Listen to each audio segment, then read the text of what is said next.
Hello friends, today we're gonna be talk about mermaids.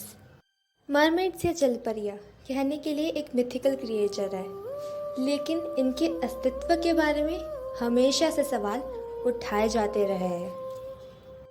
Greek mythology में शुरुआत से इनका वर्णन किया जाता रहा है।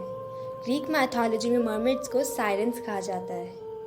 कहा जाता है अलेक्जेंडर द ग्रेट की एक बहन थी जो मरी नहीं थी पर एक जलपरी में परिवर्तित हो गई थी। समंदर में आने जाने वाले सेलर्स से वो सिर्फ एक ही सवाल पूछती कि क्या अलेक्जेंडर जिंदा है, और जो उसके इस सवाल का जवाब ना में देता तो फिर वो समंदर में एक भयंकर तूफान ले आती और बड़े बड़े शिप्स को भी डुबा देती। और अगर वो जवाब हाँ में देते तो फिर वो समंदर को बिल्कुल शांत कर देती और सेलर्स को उनके रास्ते जाने देती। Mermaid sightings in Korea. Korea में भी मरमेड्स के देखे जाने के काफ़ी किस्से सुने गए हैं। कहा जाता है कि वहाँ की मरमेड्स पहले ही लोगों को समंदर में आने वाले तूफानों की जानकारी देती थी और लोगों की जान बचाती थी। मरमेड्स के पास कुछ अलौकिक शक्तियाँ भी होती है कि वो समंदर में आने वाले तूफान और भूकंपों के बारे में पहले से जान सकती है। वो किसी को भी हिप्नोटाइज कर सकती है और पानी को भी कंट्रोल कर सकती है। Mermaid bones found in Japan. Japan में भी 1222 के आसपास एक मरमेड की डेड बॉडी मिली थी। आज भी जापान में फुकुओका शहर के एक टेंपल में उस मरमेड के बोन्स को प्रिजर्व करके रखा हुआ है। ये जो पिक्चर्स आप अभी अपनी स्क्रीन पे देख रहे हैं ये उसी मरमेड की बोन्स है। इतिहास में देखा जाए तो मरमेड्स हमेशा दो तरह की बताई गई है, एक अच्छी और एक बुरी। अच्छी जलपरियाँ लोगों को तूफानों के बारे में आगाह करके उनकी जान बचाने के लिए मशहूर है, और बुरी जलपरियाँ लोगों की जान लेने के लिए।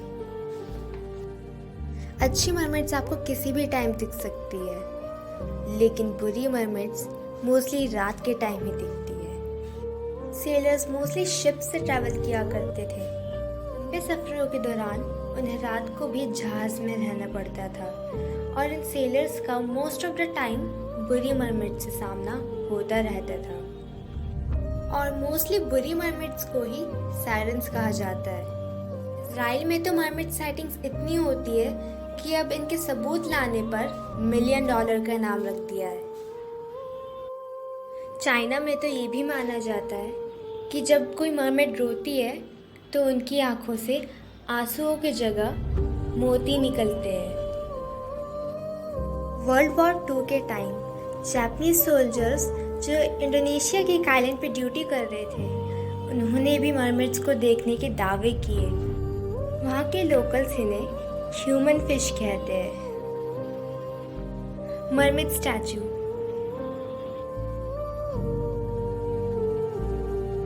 कुछ साइंटिस्ट ग्रीनलैंड के समंदर में सीस्मिक मैप तैयार कर रहे थे। 3000 फीट जमीन से दूर और सतह से 1 किलोमीटर दूर उन्हें ये ब्यूटीफुल स्टैचू मिला, जिसे आप अभी अपनी स्क्रीन पे देख रहे हैं। और जांच करने में पता चला कि ये स्टैचू 1000 साल पुराना है। आपको क्या लगता है इसके बारे में कमेंट सेक्शन में ज़रूर लिखिएगा। Mermaid sightings in India. Gujarat और चेन्नई में भी मरमेड्स को देखने के दावे किए गए हैं। कहा जाता है कि चेन्नई के बीच पर भी एक मरमेड की डेड बॉडी मिली थी। लोग कहते हैं कि जब सुनामी आई थी चेन्नई में, तब उसी के साथ उस मरमेड की डेड बॉडी किनारे की ओर बहकर आ गई थी। और कहा जाता है कि आज भी उस मरमेड की डेड बॉडी को किसी म्यूजियम में प्रिजर्व करके रखा गया है। मरमेड्स जैसे जीवों के बारे में सिर्फ वही लोग भरोसा करते हैं जिन्होंने इनका सामना किया है अपनी लाइफ टाइम में, लेकिन जिन लोगों ने इनका सामना नहीं किया वो हमेशा इन्हें एक मिथिकल क्रिएचर ही मानते रहेंगे। तो आप मरमेड के अस्तित्व के बारे में क्या सोचते हैं? कमेंट सेक्शन में ज़रूर लिखिएगा, और आज का एपिसोड यहीं तक। Thank you.